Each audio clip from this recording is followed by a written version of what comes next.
Inanunsyo ni Pangulong Trump na handang umatake ang USA laban sa Republikang Islamiko ng Iran gamit ang puwersang hindi pa nakita mula noong ikalawang digmaang pandigdig. Ang maaari nating asahan ngayon ay ang malaking pagdami ng puwersang Amerikano sa buong rehiyon. Sandali lang. Ang puso mo ay iyo. Ang puso mo ay iyo. Ang puso mo ay iyo. Ang puso mo ay sandali. Sige, okay, nakakuha tayo ng live na update dito.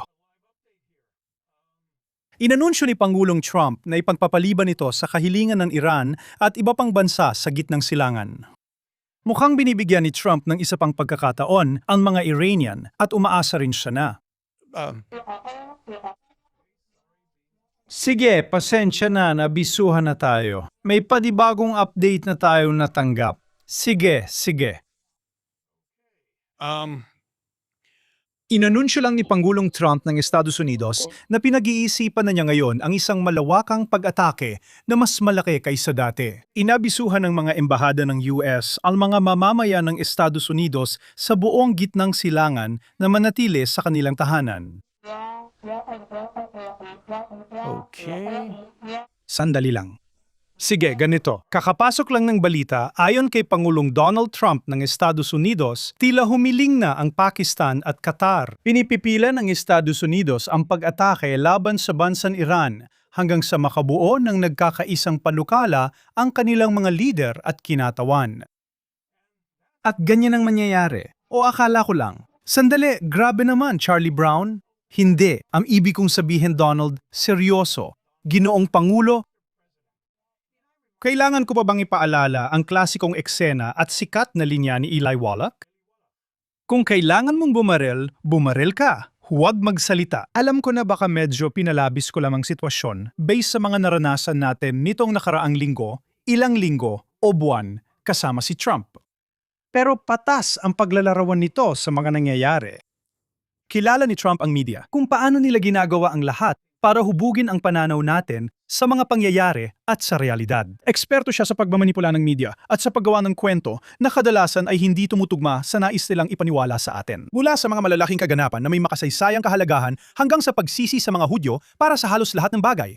Sa totoo lang, lahat ng bagay, hindi lang halos. At kung paano ito konektado sa kulay ng buhok ng mga woke, may nose ring at gender fluid. Magkaugnay ang lahat, subaybayan mo ako. Nasabi ko noon na parang chess ang estratehiya ng mga Iranian, pangmatagalan, samantalang si Trump ay art of the deal ang estilo. Pero ang naranasan natin itong nakaraang linggo ay mas parang tennis match, palitan ng tira, pabalik-balik, pabalik-balik. Mas malala nitong pinapasakit ang leeg natin. Ang nakaraang linggo ay naging matinding whiplash mula sa tumitinding tensyon militar hanggang sa biglaang mga pahinga para sa diplomasya sa ilang buwang sigalot. Pagkatapos ng mga linggo ng matinding labanan sa rehiyon at malalakas na cyber attack ng Iran sa US infrastruktura, tila pinal na ng Estados Unidos at Israel ang mga plano para sa malawakang pambobomba sa mga sentrong pang-enerhiya at pang-industriya ng Iran sa iba't ibang prente. Ilang oras bago nakatagdang ilunsad ang operasyon, inanunsyo ni Pangulong Trump ang pagpapatigil ng mga pag-atake. Binanggit niya ang apurahang diplomatikong presyon mula sa mga kaalyado sa Persian Gulf, particular ang Saudi Arabia, Qatar at UAE. Natakot sila sa malagim na pagganti sa mga rutang pang-enerhiya sa rehiyon.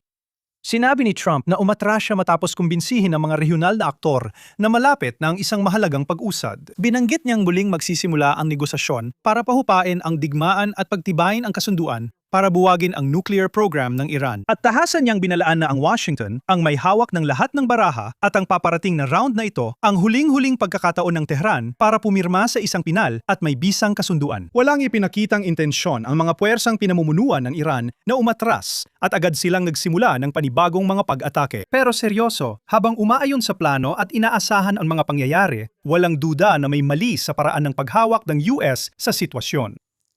Si Trump ay nananatiling mahalagang bahagi ng lahat ng nangyayari, lalo na ngayong midterm elections. Pero mukhang sa isang banda, si Trump ay naipit sa pagitan ng CENTCOM at Witkoff. O siya nga ba? May mga umiikot na ulat na nagsasabing isang opisyal mula US Central Command Intelligence Branch ang nagpadala ng mensahe noong nakaraang Miyerkules sa maraming military analyst para humingi ng bagong ideya sa pagharap sa Iran.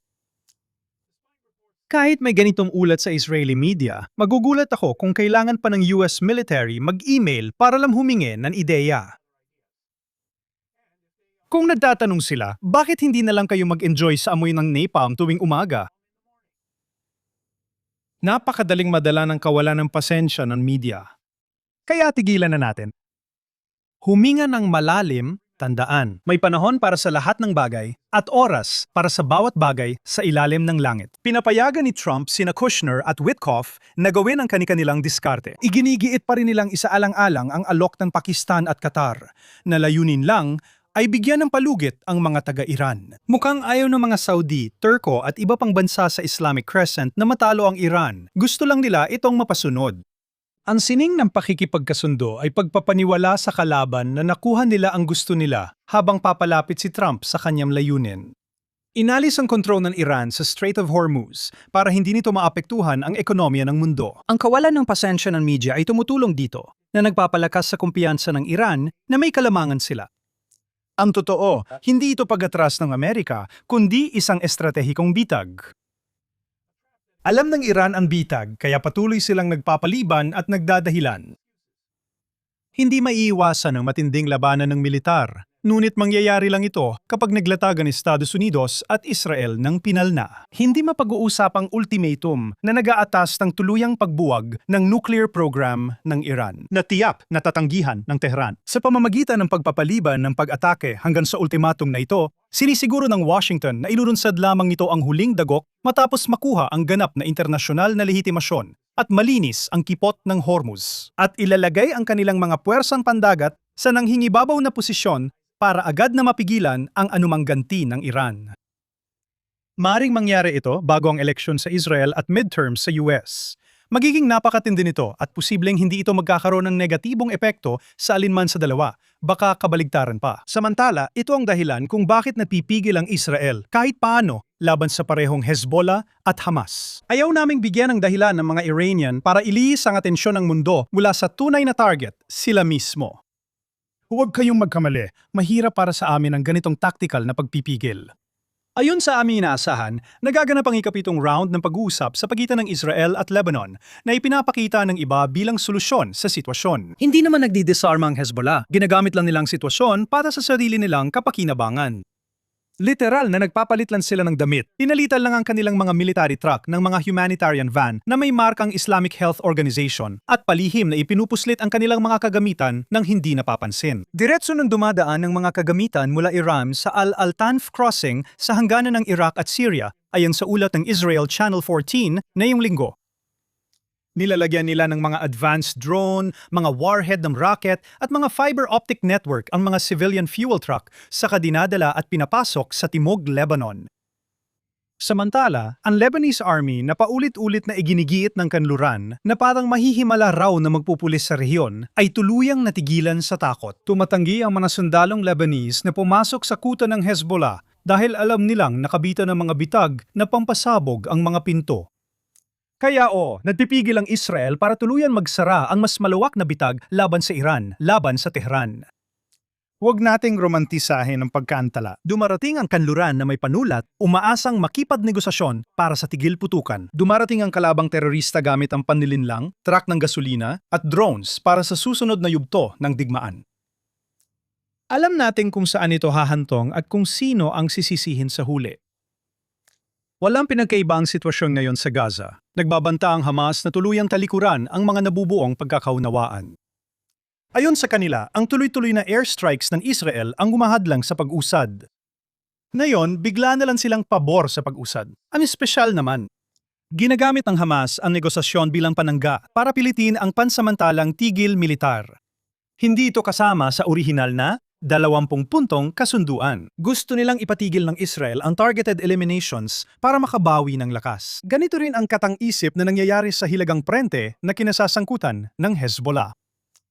Alam naman natin kung sino ang sisisihin nila sa huli. Kung pag-uusapan ng pagsisi sa mga Hudyo at Israel, kumusta naman ang sitwasyon na yon sa Espanya?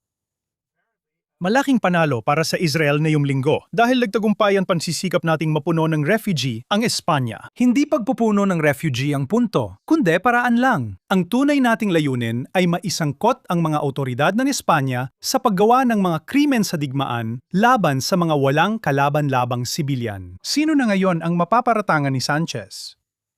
Hindi na talaga madali kapag may komplikadong issue, di ba, kumpadre? Muling nag-post sa social media ang retarded na aktor na Espanyol na si Javier Bardem na sinabing nakikinabang ang Israel at far-right groups sa kanluran sa tensyon ng Espanya at Morocco ukol sa enclave ng Ceuta.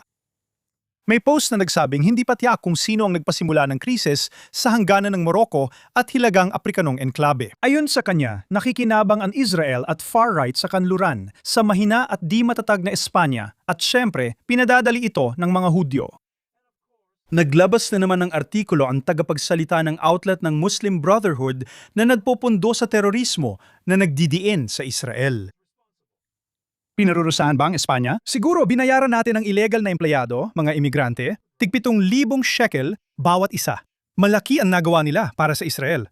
Pinakamagandang investment ito, lalo na ngayon na may genocide ang Espanya laban sa mga Moroccan. Pero ang nangyayari sa Espanya ay hindi na dapat ikagulat. Nakikita natin ang pagbagsak ng mga bansang kanluranin sa buong Europa. Kasing laki ito ng mga pananakop ng mga barbaro at ng mga Han. May pagkakatulad sa mga nangyari noong ika-4 at ika-5 siglo na humantong sa madilim na panahon at gitnang panahon. Isang henerasyon na lang tayo mula sa parehong kinahinatnan. May aral dito para sa Israel at sa gustong mabuhay. Ang pagtatani sa tradisyon, pamana at pambansang simbolo ay hindi opsyonal, kundi mahalagang kailangan para sa ating pag-iral. Isa sa mga dahilan ng matinding pag-atake sa Israel at mga Hudyo ng mga woke, kaliwa o kanan. Madalas sabihin ng radikal na kaliwa na ang pagmamahal sa bayan ay pasismo at ang tradisyon ay relihiyosong pamimilit. Ngunit ito'y progresibong hakbang tungo sa pambansang pagpapakamatay. Malalim ang ugat natin sa kasaysayang Hudyo. Sa heograpiya, nagsimula ang ating kwento sa Judea at Samaria. Ang Biblia ang pinakapundasyon ng ating kulturang Hudyo at ang Sionismo ang pintig ng ating bansa. Kung babaliktarin natin ang kwento at magkunwari, gaya ng ginagawa ng kaliwa sa Israel, kung ang layunin lang ng Israel ay maging textbook na liberal na demokrasya, matatapos lang tayo, gaya ng Espanya. Tingnan naman natin ang mga balitang hindi tugma sa naratibo ng mainstream media. Sa Good News Corner na ako rin ang gumawa, makikita natin ang magagandang nangyayari sa Gaza. Magagandang larawan ng Gaza ngayong linggo. Isang magandang gym. Isang magandang pool. Masarap na pagkain. Ano na ang gagawin ng mga mapagbanal ngayon? Mukhang magpapalit sila ng kulay ng buhok. Mukhang hindi na uso ang kulay ubing buhok dahil mas marami nang nagpapakulay ng maikling berdeng buhok. Ang organisasyon ng woke na trans babae na mas kilala bilang OWTF. Opisyal nang nanawagan sa mga miyembro na gawing berde ang buhok, mula ube papuntang berde. Dumarami ang mga gender slasher na may nose ring na gumagawa nito. Hindi na natin sila matatawag o malalagyan ng label. Nadiskubre ring nakapagdudulot ng pinsala sa utak, ang kulay ube. Alam naman natin kung gaano kabukas at ka-inklusibo ang kulay berde. Nabanggit ko na ang tungkol sa pasensya kanina. May tamang panahon sa lahat ng bagay. Isa itong paulit-ulit na tema sa ating pananampalataya. Laging binibigyan diin ng Hebreong kasulatan na ang pagtitiis ay hindi kawalang ginagawa. Ito ay matapat na pagtitiis at paghihintay habang tama ang ginagawa. Magtiwala sa timing ng Diyos at huwag pilitin ang resulta. Maraming talata ang nagsasabing ang pagtitiis ay katatagan sa harap ng pagkaantala, problema o kawalang katiyakan. Ang paghihintay ay madalas inilalarawan bilang isang pagpili na patuloy na magtiwala sa Diyos kahit hindi agad dumarating ang mga resulta. Totoo ito kina Abraham at Sarah, kay Jacob, Jose at lalo na kay Moises. Hindi man natin maintindihan ang dahilan ng pagkaantala. Ang Diyos ang nagtataas o nagliligtas sa takdang panahon. Hindi ayon sa ating pagmamadali. Madalas sumantong sa kapahamakan, alitan o takot ang pampilip na madaliin ang tamang panahon. Gaya ng sa mga kwento ni Saul, David at ang anak ni David na si Absalom. Ang paghihintay sa Hebreong kasulatan ay madalas may pananagutan. Hindi ka naghihintay sa pamamagitan ng pagsuko sa tamang gawain. Naghihintay ka sa pamamagitan ng pagpapanatili ng integridad. Huwag gumanti o agawin ang kapangyarihan dahil sa galit. Ipagpatuloy ang panalangin, pagsamba, katarungan at pagsunod kahit hindi agad dumarating ang ginhawa. Manatiling nakaayon sa Diyos kaysa sa presyon ng karamihan, gaya ng sa kwento ni Ruth. Ang moral na lohika, ang padalos-dalos na kilos dahil sa pagnanasa, inggit o takot ay nakakagulo sa buhay, habang ang pagtitiyaga ay nagpapalakas ng tamang paghatol. Magtiwala na di pa. Tapos ang kwento kahit di mo pa alam ang susunod na hakbang. Laging maniwala. Ang bayang walang hanggan ay hindi natatakot sa mahabang landas. At iyan mismo ang naging pinakamalaking lakas ng mga Hudyo. Ako si Daniel Seaman. Salamat sa pagsama dito sa Straight Up mula JNS TV Studios, Jerusalem, Israel. Shabbat Shalom. Kita tayo ulit sa susunod na linggo.